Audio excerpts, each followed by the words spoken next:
This is Mandatory Listening, a podcast about the whats, whys, and hows of effective practical leadership shared by successful leaders and by your host, Dan Mann.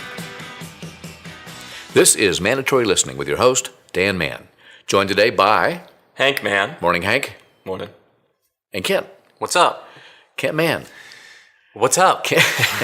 How's the coffee this morning, Kent? Oh, delicious. Well, we're all caffeined up and excited to talk to you today, and thanks for joining us for, I believe, episode 11 or so of Mandatory Listening. So if we have gotten consistent feedback here at Mandatory Listening, and that feedback is two-sided. On one side, you guys are great. How smart and attractive you must be. You got a voice for radio, podcasts. The other piece of feedback is you need a little work on your sound quality. Yeah. And thank you for that. We're going to ignore that completely. Chad, I'm looking at you. But that sound quality has been a consistent challenge. So message has been received. And yesterday we went shopping for updated equipment. You hear the sound of applause in the background? Updated equipment. Yay, finally. So we put together a budget of about $1,500, and we're going to go get some quality stuff. So I have a story to tell you that's going to lead perfectly into our topic for today. And the topic was we decided to go to a local electronics retailer. I won't mention any names, Best Buy. We were hoping to get the best buy that we could for our... Okay, Stop.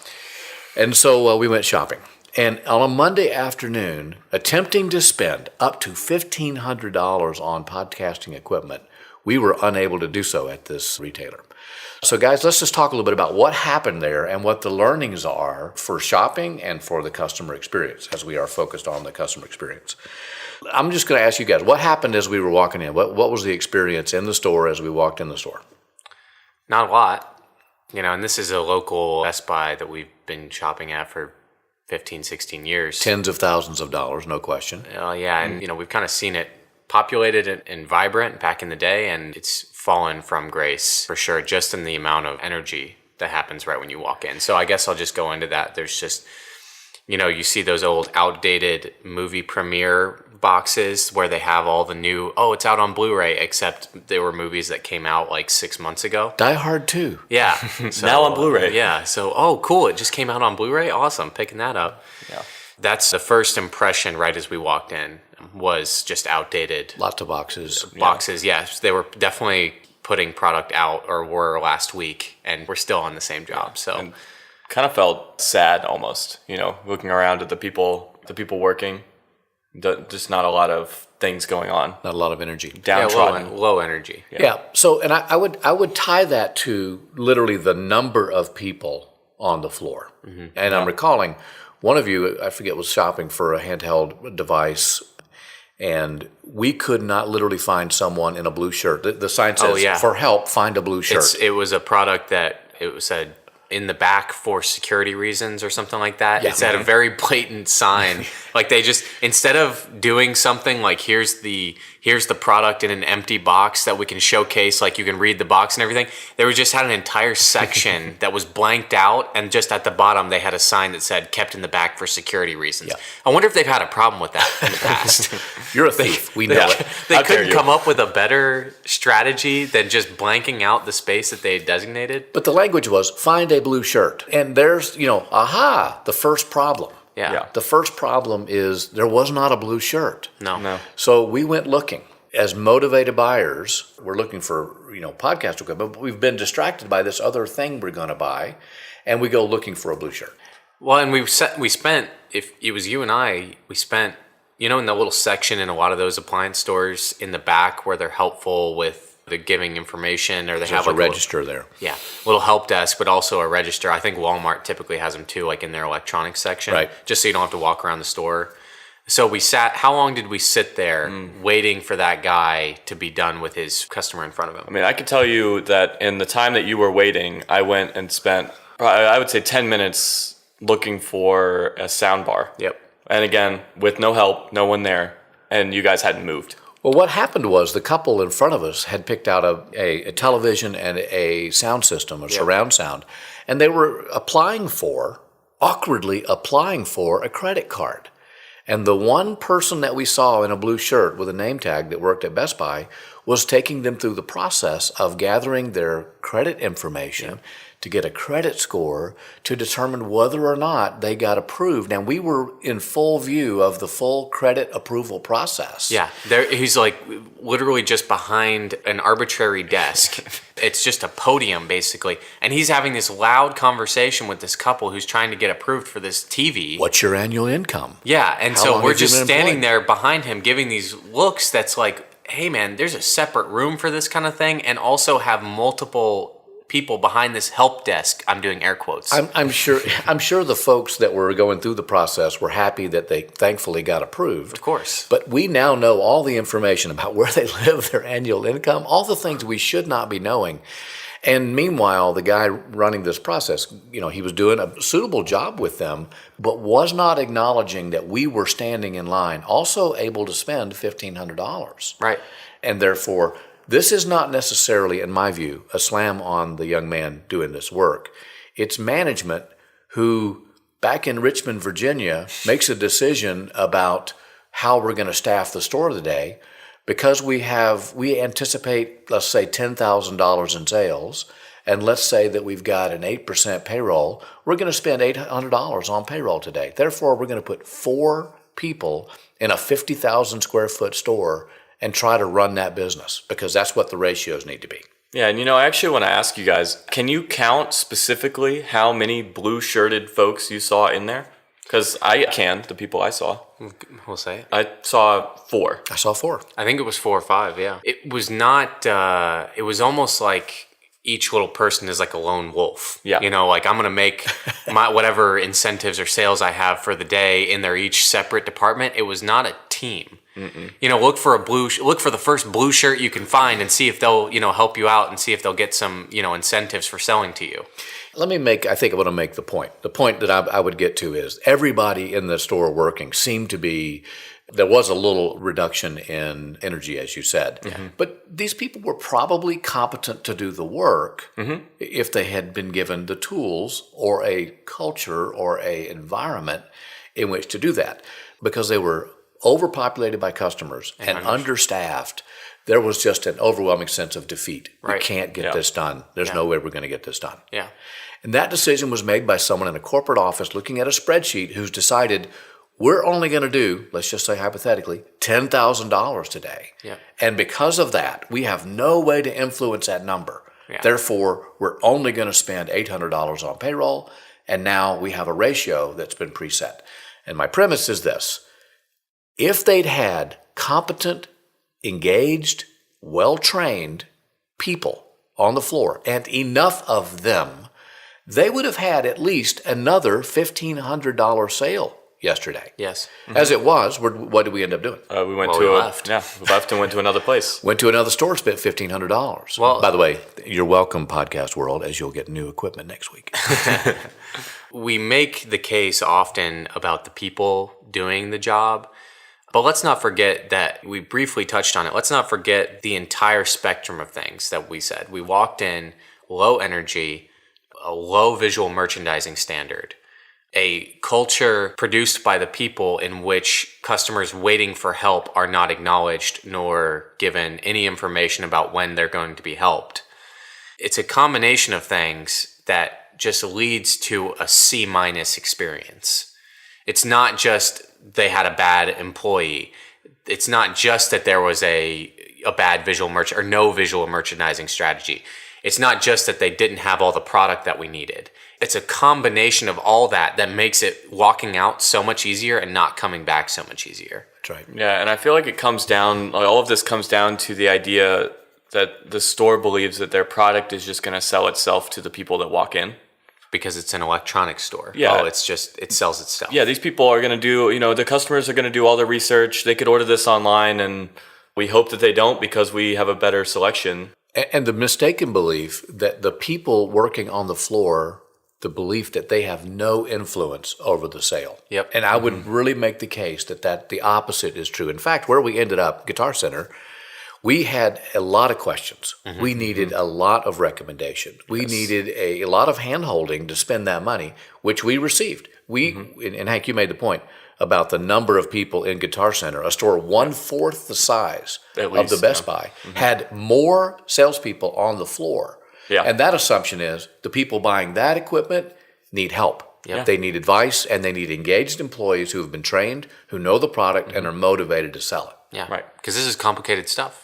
It is complicated. And so if this continues for Best Buy or other stores like that who believe, hey, the product's on the floor, the price is written down, customers can figure it out.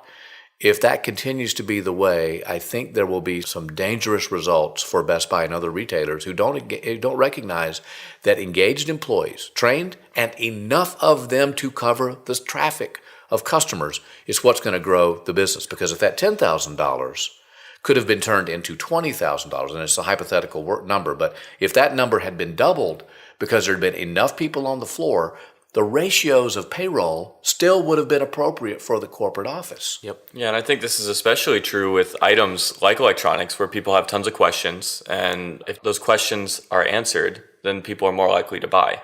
I know with me, anytime I'm buying electronic, I want to talk to somebody and figure it out. Well, is there an experience like that in recent history where either one of you did go for electronics and got advice? Well, yeah, I do, actually. I recently went to buy a new console, a Nintendo Switch, actually. Walked into a store with no intention of actually buying, just looking, thinking about it. And the salesperson just walked up, said, hey, what are you guys coming in for? And we had a great conversation about the fact that there was a new Switch coming out, and I pre-ordered it and spent a good bit of money with a couple of games because he came up and spoke to me. I mean, that's a very individual It's experience, and maybe not everyone would be like, willing to drop money on someone engaging with them. People people value that engagement. Absolutely. But to deny that there is an opportunity there is the mistake, and that is the fault that almost all of these retailers fall into, is that there is no opportunity to increase sales unless you want to be a sleazy salesperson and upsell and add on or whatever that is. And we're not disagreeing with that. We're simply saying that there's a better opportunity. There's an opportunity that gets that same customer coming back to you and trust. It's building a relationship of trust, not just a relationship of I have everything you need. It's a real backwards way of looking at this. And, with all the, quote, retail apocalypse that's happening, the reaction in too many retailers is to cut payroll, is to reduce the number of people on the floor, not train them, not pay them well. And now we're almost creating the results we get because of a lack of engaged and a lack of engaged staff. A lack of enough engaged staff means customers oftentimes shop just for price, just for availability, leave with the disappointment of the experience, go online because it's easier and not as aggravating. The whole experience could be changed with the right number of engaged staff who are actually generating sales because they create connection, they create engagement, they understand and are passionate about the product, and the net result is we would have spent $1,500. Who knows how many others would have done that yesterday? The revenue increases, the opportunity for payroll increases, all the ratios work for the company, and the net result is I'm coming back because I got good service. Instead of 12 months ago sitting down in an office with your higher ups and saying, all right, well, on October 7th, we're going to say that the budget's going to be 10 grand for that day, and so therefore we're staffing, 8% of that in payroll. You're just creating a 8% box for yourself in which no opportunity can be made unless it's just luck. If you get above that, great. If we're below our budget, then someone's getting fired. That's a good example, Ken, and I don't think that's a picture that's not a hypothetical picture that's not out of bounds. This decision was made. It was made in March for October. It had no context in reality. And what's missing here, and this is really the takeaway, there was no manager, leader, supervisor working that floor that was paying attention to the customer experience, that was saying, oh, we don't have enough staff. We're being overrun by customers today. We need to get some help in here. I need to re-energize the team. That's missing. And as a result, this decision, lazily made 6 months ago, cost this company $1,000 and maybe thousands of dollars. And instead of that, going back to that blank slate in the store, the blank product section. Someone made that decision probably at the beginning of the season or maybe a mid-season push because maybe they had a little more shrink than usual, or it was a higher margin product or a lower margin product that they didn't want to just burn through because of, supposed shrink or whatever. And so instead of making the rule, okay, what's the drawback for having this blank spot? Okay, well, customers can't engage with the product. They can't look at the back. They can't see what comes with the product in the box, because it'll say it on the back. So now we have a section of a product that we're trying to sell, but we cannot sell it because they cannot physically engage with what's in this product. And so that's an example of that missing observation from the supervisor, from the manager. How could this small decision affect overall sales? How could then that affect the margin in this section? And then how is that going to affect overall and bottom line sales? And then they're making the upper left see those numbers, and then they make decisions, for the following season based on that small, tiny shrink increase. It makes no sense. Yeah, and I think just having that blank spot makes me feel like they expect the customer to always research the product, and that every person that comes in asking for it will buy. Or that every single person who wants that product is going to try and steal it. Right, yeah. And what does that communicate? It's just a negative assumption from all sides that isn't a good thing, because every person wants to be able to pick up the box, even if there's nothing in it. Yeah. And it allows for someone to see that they want the product. Yeah. Well, ultimately, retailer is not getting any easier. In fact, we're going to have to work harder. We're going to have to be more focused. We're going to have to be more committed to the customer experience, or we're going to lose the battle. And that is not changing. No. So you're not going to outsmart customers with technology. You're not going to outsmart customers with some sort of ratio of payroll or something else that doesn't actually create a better experience for the customer. That's not going away. And how else are you going to compete now in the marketplace as it stands now? So as Best Buy, are you just going to hold as many electronic products as Amazon holds? Are you going to hold as many competitive products as Walmart is? Who are you going to try and compete with? Are you going to try and compete with those and hold all of and just fill an entire Best Buy full of like a warehouse of stuff and try and have an engaging, active environment where customers can find anything? No, I mean, that's not the opportunity. The opportunity lies in the customer experience. Because you've invested all this money in brick and mortar, why aren't you using it like it should be? Well, I'll wrap up with what I think the real answer is and give you a story that I think highlights it. And that is that in order to manage this experience well, you've got to have someone's eyes and expertise on the floor with staff, and particularly play it out in my local marketplace, again, to grocery stores, which I spend a great deal of time shopping in grocery stores. The leader here in Western North Carolina is Ingles. In the Ingles, we have probably, don't let me exaggerate, 20 to 25 registers for checking out. Yeah, absolutely. And if you happen to show up on the wrong time of the day, those registers can all be filled with lines of people shopping, checking out. Or even if half of them have cashiers, 10 registers are open. As those 10 registers are open and line starts to get longer, now you're in the typical situation of trying to figure which of these lines is the fastest moving of the lines. And you find yourself typically standing in the back of a long line going, doggone it, I should have got in aisle 5. Oh, I got in the wrong line. I got in the wrong line. Every time. And so I'm standing in line, no one's noticing, and I leisurely stand there waiting to check out. Across the street at Publix, my new local favorite, there is an executive level person in a white shirt and a tie who is clearly a part of management, standing at the front of the store and looking at all times at those registers.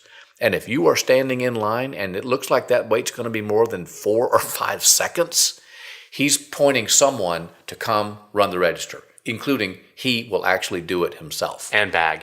And Yes. he is watching and paying attention to the customer's experience with intention, with intensity, and prepared to take action on that. Now that says to me that the executive level, the management level at Publix cares about my experience. That's what's missing from yesterday at Best Buy. No one, these people working were doing as good a job as they could. I don't fault them for the effort they were giving. I'm wondering where the leadership was to pay attention to a failed customer experience, a lost sale, and ultimately, possibly, here we are talking about it, the likelihood of us returning there is greatly reduced. because someone did not have their eyes on it. Yeah. And I think that's the message for retail. Well, and I would say the damage that was done with our customer experience yesterday is enough that it'll affect our future purchasing decisions with them. I'm not going to say we may never go there again, but it'll affect how we choose to allot our time there. Absolutely. Yeah. So I think just the opportunity there is that no one recorded the fact that there was a damaged customer relationship yesterday at Best Buy. No one knows, no one cares, and no one ever noticed that this could be a problem. And the young man who was taking the credit application, who sold probably $2,000 worth of goods to that couple, walks away going, I've done a good job today. Yeah. And frankly, he did. But the leadership of that organization missed an opportunity and doesn't even know they've missed that opportunity. Yeah, to double their sales in that small section. Who knows how many people had the same experience yesterday, are more committed or less committed to Best Buy, and are now making this choice on a daily basis. Unfortunately, what will happen will become the story of how the internet killed that experience, and I would counter with, no, the customer service experience, the lack of customer service experience consistently, day over day, week over week, is what's going to cause those problems. Yep. Yeah, absolutely. Yep. Well, listen, this is plenty to think about. Of course, this continues to be the Man Group's anthem, as we believe the customer experience is going to save the day. And I guess our shopping experience for podcast equipment proved it out for us again. We look for it, of course, but I think if you look around, you'll see the same is true. If you're a retailer, it's important that you don't have a blind spot here, that you're paying attention to who's on the floor guarding that experience with the right number of engaged, trained, competent, motivated staff, because that will drive sales and ultimately guard your customer experience. Yeah, and I'm sure many of you do have a great customer service experience that you hold to and protect, but give it another look. Spend a couple of days paying a little more attention, watching, maybe the new person you just hired, or maybe some guy who's been with you for a while, and just see if it aligns with the way you want your customer service experience to be. And if it does, fantastic, great. I'm sure it's consistent. But just give it another look, because it, like you said, Dan, it is a blind spot that too many companies have. And they're sitting there with their arms folded going, I don't know what's going on, but my sales are down. Take a look at customer service and see how 90% of your experiences go. Right on the money. And with that, we'll close. Kent, Hank, thank you so much. Yep. We'll see you next week on Mandatory Listening. Sounds good. That's it for this episode. You can find Mandatory Listening on iTunes or wherever you get and subscribe to your podcasts. We'd love to hear what you think, so make sure and leave us comments on iTunes or on our website at mangroup.net, where you'll find all of our episodes. That's MANNgroup.net. Thanks for listening.